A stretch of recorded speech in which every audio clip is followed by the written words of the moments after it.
السلام عليكم ورحمة الله وبركاته. احنا عارفين الروزميري زي ما احنا شايفين، روزميري، زعتر،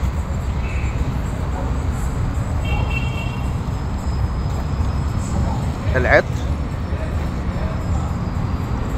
الريحان السعودي. طبعا احنا عارفين النعناع البلدي بتاعنا.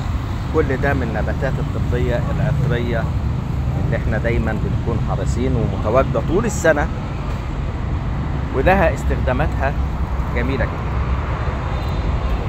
طبعا كتير بقى بيسألني انت اتكلمتنا عن الشيح كتير.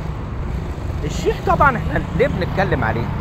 الشيح ده نظافة للمعدة بشكل جميل جدا زي ما احنا شايفين. الشيح لونه حلو، ريحته حلوة، بنشربه عادي، بنشربه زي الشاي، بنحط نغسل، بناخد مجموعة زي كده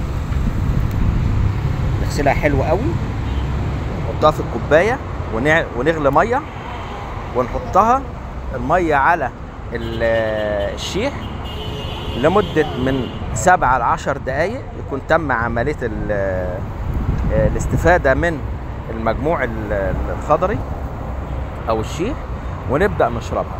طهر المعدة حلو قوي، والديدان داخل المعدة او جرثومة المعدة، حاجات كتير جدا من فوائد الشيح. وزي ما احنا قلنا قبل كده ان الشيح دايما هو مش مستحب او ما بيحبوش الزواحف، وبالتالي نلاقي الزواحف كلها ما بتقربش من المجموع الخضر بتاع الشيح، او سواء كان المجموع او لو ناشف او متنشف.